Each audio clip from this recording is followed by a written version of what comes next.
유튜브로 읽는 박정희 전기 2권 전쟁과 사랑 유경수의 가족사.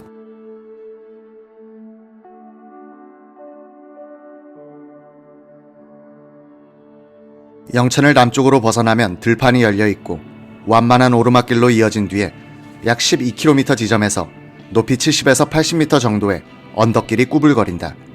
경주로 넘어가는 아화고개.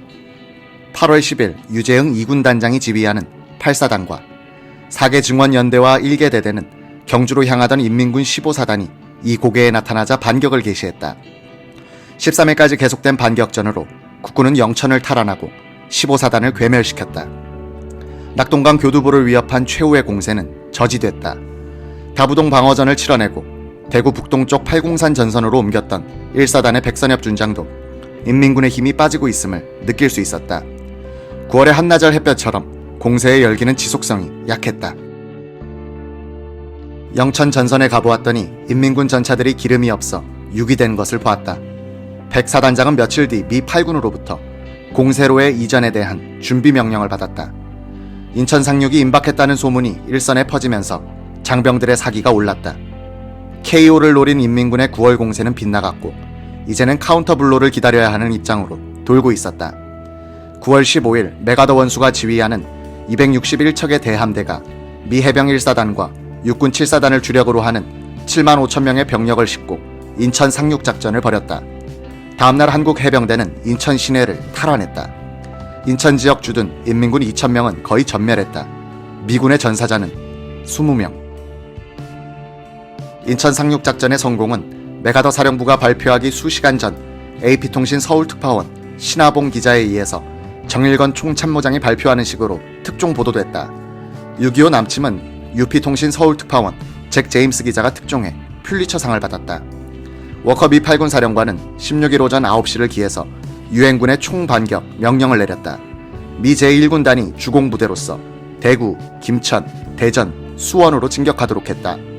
한국전쟁의 영웅 백선엽 장군이 이끄는 1사단은 미 1기병사단, 24사단, 영국 27여단과 함께 미 1군단에 배속됐다. 국군 1사단이 19일 다부동을 재탈환했을 때 백선엽은 지옥을 봤다. 인민군이 버리고 간 전차, 중화기, 탄약, 그리고 시체들은 고지를 뒤덮고 있는데 말과 소의 사체와 뒤섞여 악취를 풍기고 있었다. 인민군 지휘부는 인천에 유엔군이 상륙한 사실을 병사들에게 비밀로 하고 모든 기관총 사수들의 발목을 쇠사슬로 묶어 실탄을 다 쏘고 죽도록 했다. 탄피 무더기에 하체가 파묻힌 사수들의 시체가 많았다. 백선엽은 북진작전의 초장에 속 시원한 복수를 했다. 인민군 1사단은 6월 25일 새벽 개성, 문산을 지키던 백선엽의 1사단을 기습했던 부대였다. 인민군 1사단은 가산, 외관 사이에서 인민군 3, 13사단과 함께 한미혼성 1군단의 포위 공격을 받고 괴멸적 타격을 받았다.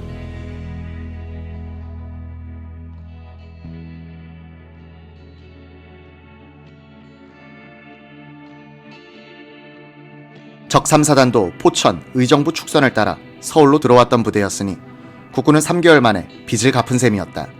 인천 상륙작전에 의해 배후가 차단되어 가고 있었던 인민군은 항복을 거부하고 질서 있는 후퇴를 했던 국군과는 달리 낙동강 전선에서부터 집단적으로 투항하기 시작했다. 포로가 너무 많이 생겨 진격에 지장이 생길 정도였다.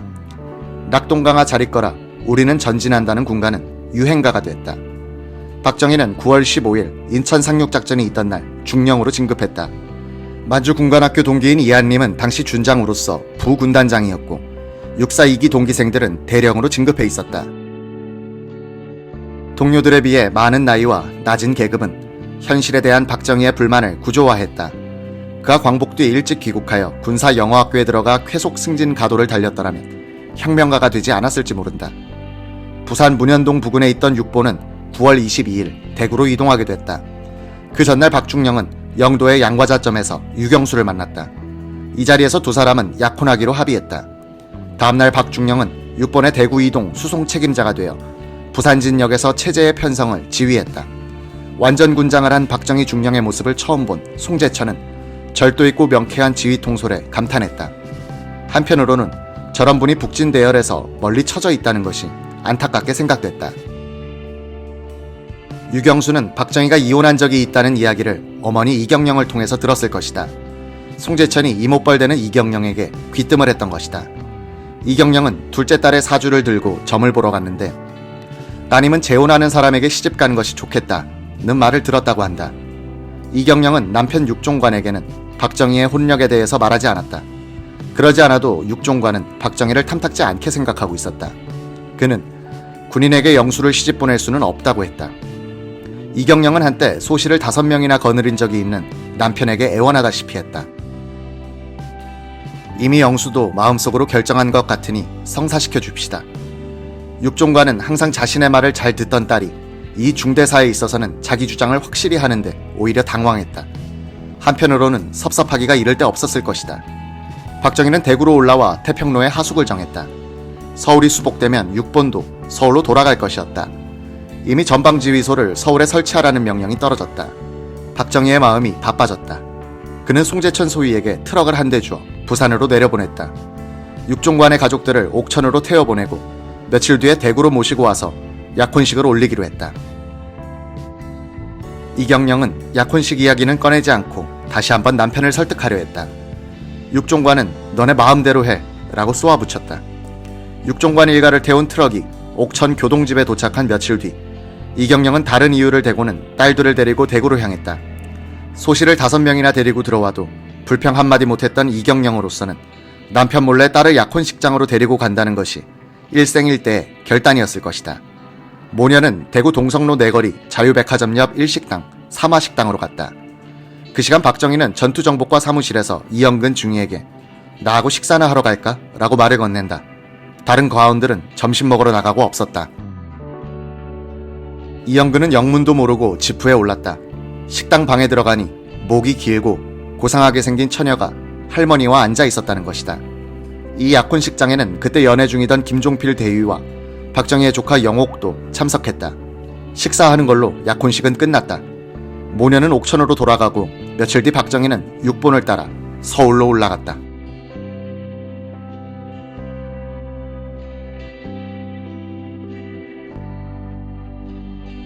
유경수의 아버지 육종관은 개성이 강한 사람이었다. 둘째 딸이 미래의 대통령과 결혼하는 것을 반대한 뒤로는 사위를 만나주지 않았고 사위가 대통령이 된 뒤에도 그 고집을 꺾지 않고 1965년에 72세로 죽었다.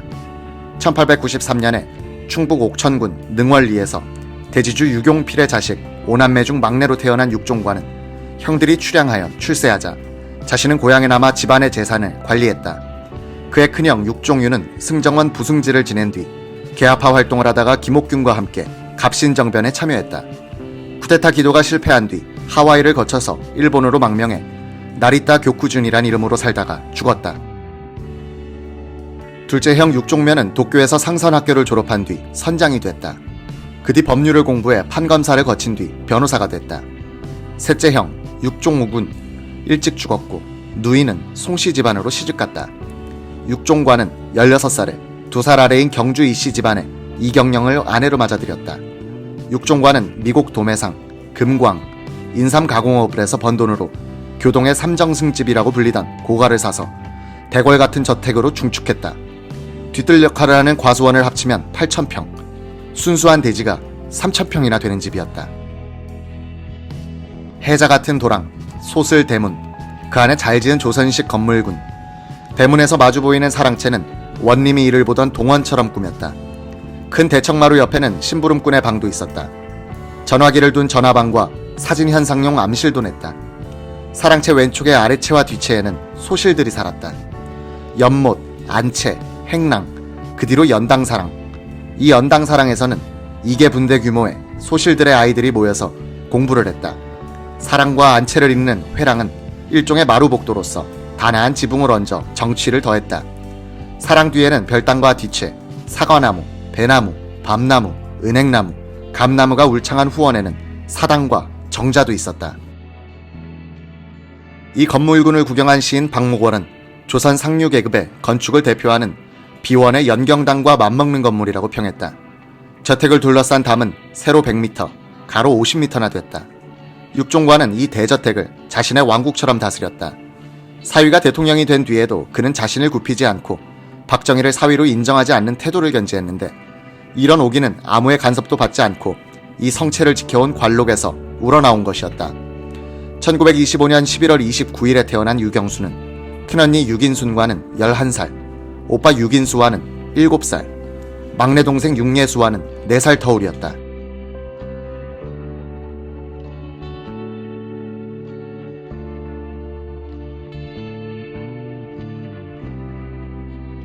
이 긴 터울 사이의 육종과는 5명의 소실들에게서 18명을 생산해 모두 22명의 자녀를 뒀다. 한 해에 복수의 소실들이 자녀를 낳은 적도 있었다. 육종과는 일찍 죽은 자녀들을 제외한 18명을 모두 자신의 호적에 입적시키고 평균 이상으로 교육했다. 여자는 고교, 남자는 대학까지 보냈다.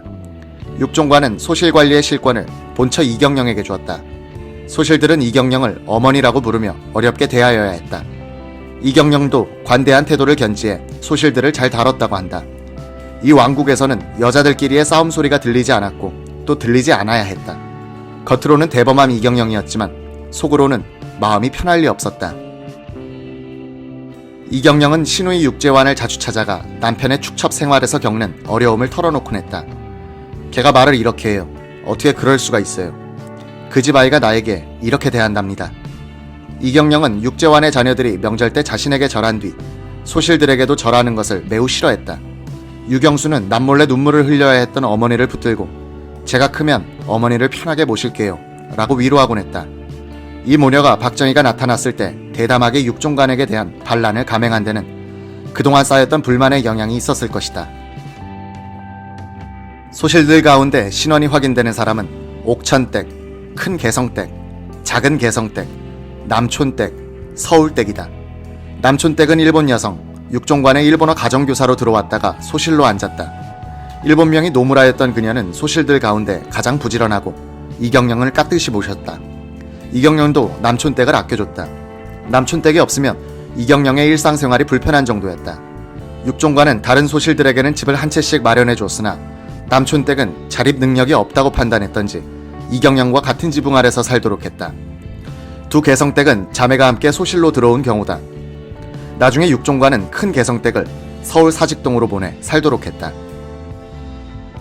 이 집은 육종관의 여러 자녀들이 서울에 유학할 때 기거하는 거점이 됐다. 유경수도 배화여고를 다닐 때 이 집에서 살면서 마음고생을 적지 않게 했다. 이 5 소실들은 육종관과 적어도 2, 3년간 함께 살았던 사람들이고 그 밖에도 많은 여인들이 스쳐 지나갔다. 육종관은 진정으로 한 여자를 사랑하거나 눈이 멀지 않는 이였다. 육종관은 자신의 축첩 생활에 대해서 부끄러워하기보다는 오히려 가세를 상징하는 자랑거리로 생각했던 것 같다. 육종관은 마음에 드는 물건이나 여자가 나타나면 비록 단기간이지만 유달리 집착하는 성격의 소유자였다. 육종관은 돈도 많았지만 사람의 심리를 꿰뚫어보고 다룰 줄 아는 안목과 화수를 갖고 있었다. 그가 여자들의 마음을 사려고 할 때 약점이 하나 있었다. 그는 악필이었다. 1930년대 초 책상만한 타이프라이터가 등장하자 그는 이것을 구입해 밤새워 연설을 찍어내곤 했다. 한 글자를 찍고 다음 글자를 찍을 때까지 시간이 많이 걸리는 이 기계가 덜커덩 덜커덩 소리를 낼 때면 이경영과 소실들은 아이고 저 양반 또 바람 났나벼 라고 한숨 섞인 웃음을 짓곤 했다. 육종관은 돈을 끔찍이 아꼈다. 유경수를 불러들여 함께 지폐를 다리미질하여 빳빳해질 때까지 폈다. 이 지폐들을 깔고 그 위에 요를 펴고 자기도 했다. 이렇게 해야 돈이 얇아지고 질기게 된다는 것이었다. 물건값을 지불할 때 그는 단 3장의 지폐를 꺼내주더라도 3번은 세어야 했다. 돈을 위아래로 돌려주어가면서 세는 것은 혹시 한 장이 접혀있지는 않을까 해서였다. 평소 그는 돈을 빨리 세는 사람을 건방지다고 가장 싫어했고 다음은 군인이었다. 군인들이 윗옷에 등판을 다림질하여 줄을 세운 때문이었다. 입고 있으면 주름이 펴지는데 왜 애써 주름을 만드는지 그 이유를 찾을 수 없었던 것이다.